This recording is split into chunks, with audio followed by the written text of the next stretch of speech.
Alright, what's up guys? It's Brady here with Gonzandoak and Nova, back with another video. In this video, we're going to talk about 5 easy steps that you can start implementing to get big shoulders, so let's get into it.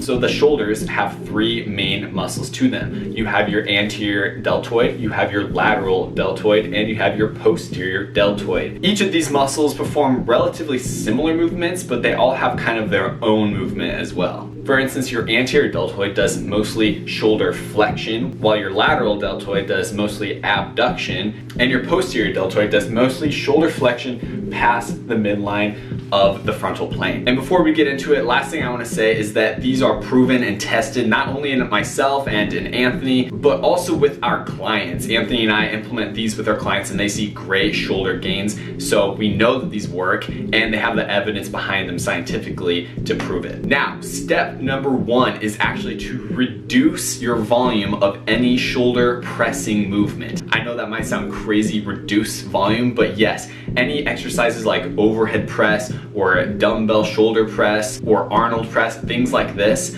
they are commonly overdone. Not saying at all that they're bad exercises, because they actually are really great exercises, but what people don't realize is these exercises focus mostly on the anterior deltoid.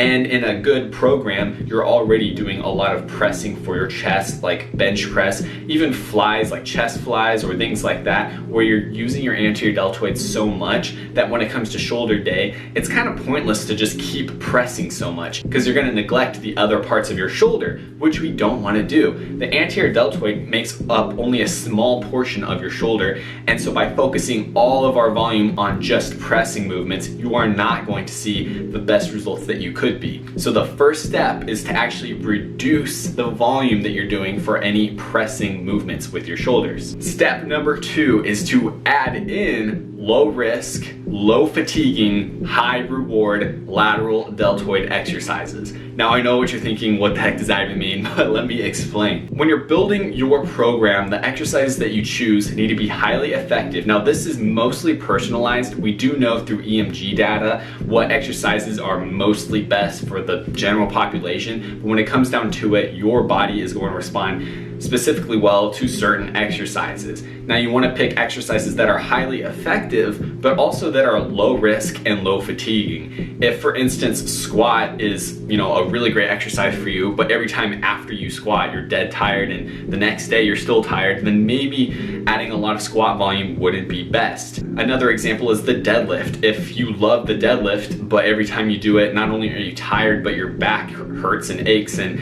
you get injured, then maybe the deadlift isn't the right exercise for you. So when it comes to shoulders, it's the same concept. We want to pick an exercise that is highly effective, that you're very good at, you can feel the shoulder working very well, but that you notice you're able to recover from well, that you don't get hurt from, things like that. Now this takes time. I would recommend adding in exercises and practicing them for weeks and weeks and see what happens. For myself, I know that dumbbell lateral raises, like many of you, is a great exercise that works very well. I've seen a lot of shoulder gains from them and I don't get hurt from them, so I continue to add dumbbell lateral raises into my programming. Step number 3 is to now add in rear delt exercises and rear delt volume. Now I say this because the rear delt is commonly completely forgotten about. Yes, we do use our rear delts during any rowing exercise for our back, but only secondarily. And what we want to do is add in exercises where you're really emphasizing and using specifically just the posterior deltoid. So exercises like face pulls are great, or rear delt dumbbell flies, things like that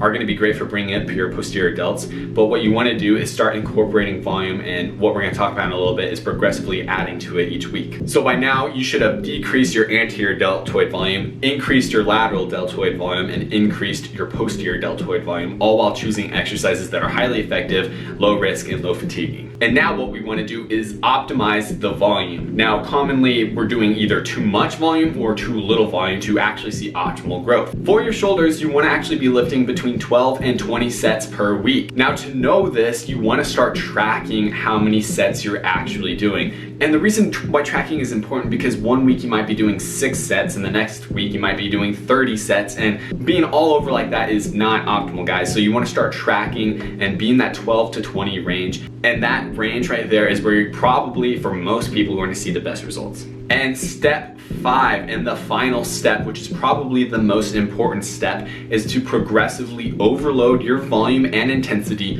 over time while periodizing your programming and optimizing recovery. That's a big mouthful, but let me explain. Like I just said, you want to be lifting in the 12 to 20 set range per week for shoulders. That does not mean that you always want to be doing 20 because it's the most. Our bodies respond best when we slowly, progressively overload the muscle and allow the body to adapt and recover and overcome the stimulus. Now, knowing this, that means that we should start our volume probably around 12 sets a week and slowly incorporate more sets as our body adapts until we're able to get closer to the 20 set range. Now, these numbers are slightly arbitrary. We do have a lot of evidence to back them up, but everyone is going to be a little bit different, so keep that in mind. Now, we also want to progress through our intensity. Now, maybe towards the beginning of a program, you're going to use a lighter intensity, maybe a reps in reserve or RIR scale of 3, let's say. And then towards the end of a training cycle, maybe you're using an RIR or reps in reserve scale of 1 rep in reserve. This slight increase in intensity is going to help you progressively overload it along with adding sets, and you're going to see the best results through this. Now, we also want to periodize our training, meaning that we're not just always going up. You can't just always add sets and always see gains. But by periodizing, you're able to, maybe lift for 6 weeks and then maybe deload, take a step back and rebuild after that. That's a simple explanation of periodization. By doing that, you're going to keep your shoulders injury-free, you're going to keep them growing long-term, and you're going to be able to avoid any plateaus. That is it, guys. That's the 5 steps to growing your shoulders. Now, I know these work, and I know that if you incorporate them, you will see the best results that you have so far. Thank you so much for watching, guys. If you haven't already, give this video a like. Make sure to leave a comment and stop by for our next video next week. But we will see you in next week's video. Peace out.